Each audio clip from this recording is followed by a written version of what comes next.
हम एक ऐसी सोसाइटी में रहते हैं जिसमें ज़्यादातर लोगों का एक विक्टिम माइंडसेट होता है, यानी उन्हें हमेशा ऐसा लगता है कि वो अपनी लाइफ में अच्छा नहीं कर पा रहे दूसरे लोगों की वजह से, और वो हमेशा एक डिसएडवांटेज पर हैं। इसके ऊपर से दुख की बात यह है कि आजकल ऐसे लोगों के वीक माइंडसेट को सेलिब्रेट करा जाता है जो बस अपनी रिस्पॉन्सिबिलिटीज से बचना चाहते हैं, तो वो अपनी पूरी आइडेंटिटी ही एक विक्टिम होने के अराउंड बना लेते हैं। हाउएवर, हमें ये नहीं भूलना चाहिए कि लाइफ हर इंसान के लिए ही मुश्किल होती है। एक गरीब घर में पैदा होने वाले इंसान की अपनी प्रॉब्लम्स हैं और एक अमीर घर में पैदा होने वाले की अपनी। जैसा कि फ्रेंच फिलोसोफर एल्बर्ट कमू ने बोला था कि कई बार हमें अपने आप को गोली मारने से ज्यादा जीने के लिए हिम्मत चाहिए होती है। लेकिन अगर हम इसी बात पर रेस लगाने लग जाएं कि किस इंसान की प्रॉब्लम्स ज्यादा बड़ी हैं, तो ऑफ कोर्स हर इंसान अपने आप को दूसरे से बड़ा विक्टिम दिखाने की कोशिश करेगा, और जो ब्लेम वो दूसरों पर डाल रहा है कि दूसरे लोग उसे आगे बढ़ने से रोक रहे हैं, वो चीज वो अपने आप के साथ करने लग जाएगा। इसी वजह से अपनी सफरिंग से डटकर मुकाबला करने का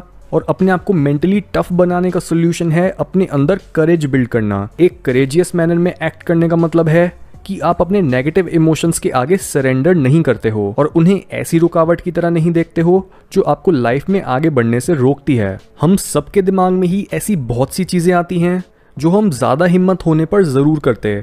मे बी हम पब्लिक स्पीकिंग कर पाते, अपने पेरेंट्स को ये बता पाते कि हमें उनके बताए रास्ते पर ना चलकर अपने पैशंस को फॉलो करना है। मे बी हम फाइनली अपने क्रश को अपने दिल की बात बता पाते, या फिर हम उन लोगों को फेस कर पाते जो हमें बुली करते हैं। पर जब भी हम अपने सबसे बड़े डरों को देखते हैं तो हम उन्हें फेस करने के बजाय अपने कंफर्ट जोन में रहकर अपॉर्चुनिटीज को अपनी आंखों के सामने से गुजरते हुए देखते रहते हैं और कुछ एक्शन लेने के लिए सही टाइम के आने का वेट करते रहते हैं। यहाँ तक कि हम खुद से पूछते हैं कि यार मैं कब तक अपने डरों से दूर भागता रहूंगा। ये इनसाइट हमें ये बताती है कि किस तरह से हमारे इमोशंस करेज के कंपैरिजन में ज्यादा एनिमलिस्टिक हैं, क्योंकि हर इमोशन को इवॉल्व होने में लाखों साल लगे एक कॉमन पर्पस को सर्व करने के लिए, यानी हमारे सर्वाइवल के लिए। जिससे जब भी कोई सिचुएशन हमारे अंदर डर पैदा करती है, तब हमारा प्रिमिटिव ब्रेन उसे एक जहरीले सांप या फिर शेर जैसे थ्रेट्स की तरह देखता है जिनसे हमारी जान को खतरा हो सकता है। यानी एक जंगल जैसे एनवायरनमेंट से बाहर आने के बाद भी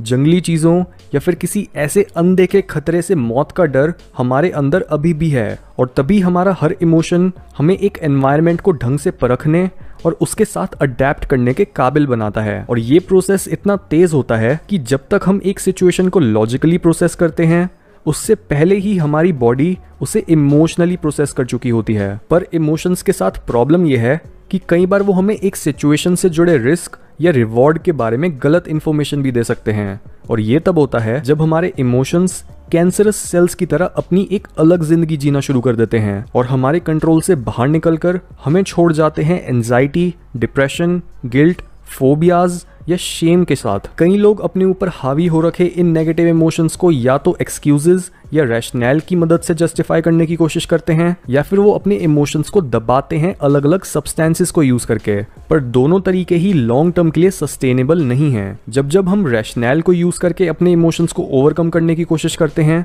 तब हम ये एक्सपेक्ट कर रहे होते हैं कि हम अपने दिमाग की लॉजिकल एबिलिटीज को यूज करके अपने इन अनकॉन्शियस इमोशंस को चैलेंज कर पाएंगे। पर हर वो पैटर्न जो अनकॉन्शियस बन चुका होता है और हमारी साइकी में काफी डीप जा चुका होता है, उसे सिर्फ लॉजिक के साथ ठीक नहीं करा जा सकता। जितनी बार भी आप अपने इमोशंस को फाइट करने की कोशिश करोगे, तो चांसेस हैं कि आप अपनी थिंकिंग से अपने अनहेल्दी इमोशंस को नहीं बदल पाओगे, बल्कि आपके इमोशंस आपकी थिंकिंग को बदल देंगे। दूसरी तरफ जब हम किसी सब्सटेंस का सहारा लेते हैं या बस ज्यादा सोकर अपने फोबियाज, फियर्स या दूसरे बुरे पैटर्न्स को अपनी कॉन्शियस अवेयरनेस से बाहर रखने की कोशिश करते हैं, तब ये इमोशंस हमारे अनकॉन्शियस माइंड में और डीप चले जाते हैं और हमारी लाइफ को बद से बदतर बना देते हैं। इसका मतलब किसी भी तरह से अपने डरों से दूर भागना इम्पॉसिबल है। जितना आप अपने डरों को अवॉइड करोगे, उतना ही वो बड़े होते जाएंगे। सो ऐसे में क्वेश्चन ये आता है कि हम अपने डरों को ओवरकम करके अपने अंदर करेज कैसे बढ़ाएं। कैनेडियन साइकोलॉजिस्ट लेस्ली ग्रीनबर्ग ने अपनी रिसर्च के थ्रू ये दिखाया है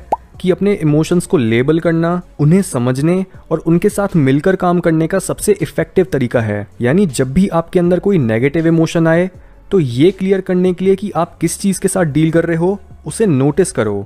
एग्जाम्पल के तौर पर अपने मन में बोलो कि मैं गुस्सा फील कर रहा हूँ, मैं डर को एक्सपीरियंस कर रहा हूँ, या फिर मेरे अंदर एंजाइटी बढ़ रही है। इस तरह से आप अपने अनकॉन्शियस माइंड के कंटेंट्स को आइडेंटिफाई और एक्सेप्ट कर पाते हो बजाय उन्हें इग्नोर करने के। हाउएवर, शुरू में शायद आपको अपने इमोशंस को लेबल करना थोड़ा पॉइंटलेस लगे, पर जब आप अपने अनकॉन्शियस प्रोसेसेस को एक नाम दे देते हो तब उन्हें अपने कॉन्शियस माइंड में लाकर अपने कंट्रोल में रखना काफी ईजी हो जाता है। इसे ऐसे देखो कि अगर आपका डर एक इंसान होता जिससे आप बहुत प्यार करते हो और उसे आपको कुछ बोलना है, तो आप क्या करते? आप उन्हें इग्नोर या फिर शांत करने की कोशिश नहीं करते, बल्कि आप सुनते कि वो आपको क्या बताना चाहते हैं। यही रीजन है कि क्यों अपने इमोशंस को लेबल करना आपकी पर्सनल ग्रोथ की बस शुरुआत है, क्योंकि हमारे सबसे बड़े डरों में एक ऐसा कैरेक्टर बिल्ड करने की अपॉर्चुनिटीज छिपी होती हैं जो सिर्फ हमारी ही नहीं बल्कि पूरी कम्युनिटी के लिए यूजफुल होगा। जर्मन फिलोसोफर नीचा का बोलना था कि अगर तुम्हारे अंदर आग में जलने और राख बनने की हिम्मत नहीं है